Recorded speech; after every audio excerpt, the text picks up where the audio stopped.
7 साम्राज्यों का सर्वे सर्वा जर्जर अवस्था में शैया पर पड़ा कराह रहा है।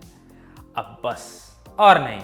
ऊपर की ओर अपना हाथ उठाता है, आंख की कोर से आंसू ढरकता है, अपने अंतिम शब्द माय लव हे ईश्वर कहकर वो शांत हो जाता है। किंग विसेरियस की जीवन यात्रा समाप्त। एक जीवन अपने साथ एक युग लेकर चला गया, साथ ही अपनी पत्नी रानी एलिसेंट को अपने जीवन की सबसे बड़ी गलतफहमी देकर चला गया।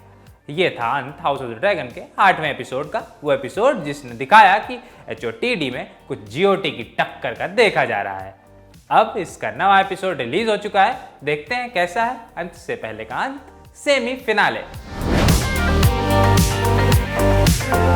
HOTD का नवा एपिसोड सीधे शुरू किया जा सकता था कि राजा की मृत्यु हो चुकी है, काउंसिल मीटिंग हो रही है, पर यह शुरू होता है महल यानी रेड कीप से। राजा का दरबार, खाली आयरन थ्रोन, उस पर छाया कुहासा, रेड कीप में फैली मुर्दा शांति, यही HOTD की खासियत है।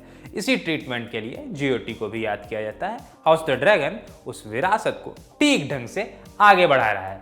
यहाँ एक कीवर्ड है विरासत।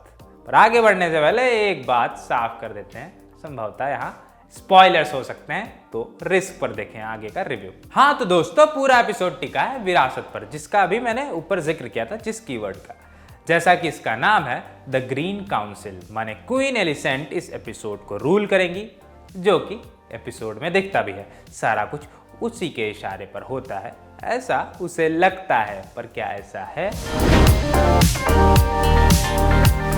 राजा मौत के समय एलिसेंट से जो कुछ कहता है, उससे रानी को ऐसा लगता है कि विसेरियस एगोन को अपना वारिस बनाना चाहता है, पर वो बात कर रहा था song of ice and fire की, एगोन द कॉन्करर के सपने की। खैर, अब रेनेरा पूरे जतन से लग जाती है अपने बड़े बेटे को राजा बनाने में।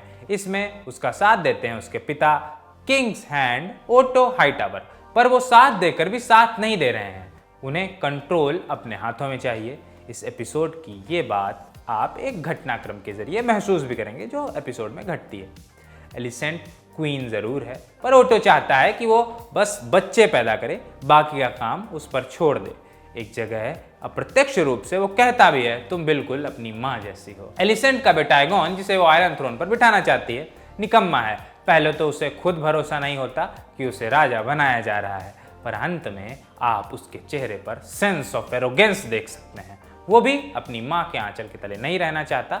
एलिसेंट 2 और पुरुषों पर भरोसा करती है, सर क्रिस्टन कोल और छोटा बेटा एमंड।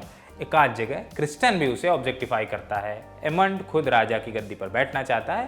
एक और व्यक्ति है लॉर्ड लैरिस, वो रानी की मदद करता है, बदले में रानी से खुद की सेक्सुअल संतुष्टि चाहता है। एक सीन है जहां रानी के पैर दिख रहे हैं, लैरिस उन पैरों को देखकर अपनी वासना शांत करता है। कुल मिलाकर एलिसेंट रूल जरूर कर रही है, पर पुरुष उसके ऊपर हक जमाने की कोशिश कर रहे हैं। रेनीस और एलिसेंट के बीच एक संवाद भी है, जहां एलिसेंट कहती है we do not rule but we may guide the men that do.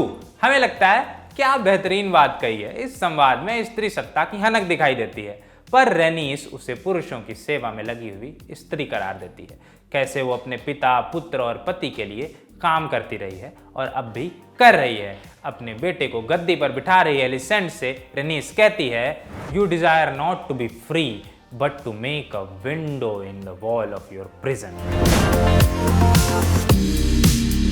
राजा के मरने पर एक काउंसिल मीटिंग होती है, जो साथ था ठीक, जो नहीं था उसका काम तमाम। ऐसे ही तब भी होता है जब लॉर्ड्स को ओटो अपनी मंशा बताने के लिए कि अब एगोन राजा होगा दरबार में बुलाता है। जो घुटने नहीं टेकते उनको कैद कर लिया जाता है। एक लॉर्ड को तो मौत के घाट भी उतार दिया जाता है। रेनीस को भी कैद किया गया है। एक और ये सब किंग्स लैंडिंग में घटित हो रहा है, पर पिता की मौत से अनजान उसकी बेटी आयरन थ्रोन की असली वारिस रेनेरा टारगेरियन ड्रैगनस्टोन में है।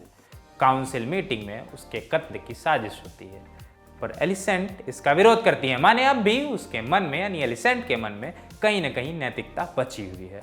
उसे अपनी बचपन की दोस्त से लगाव है। हालांकि ये वो भी जानती है कि रेनेरा एगोन के उत्तराधिकार को चुनौती देगी, जरूर देगी, उसके फैसले को कतई स्वीकार नहीं करेगी। रेड कीप में जिस आदमी का सबको खौफ है वो है डेमॉन टारगेरियन।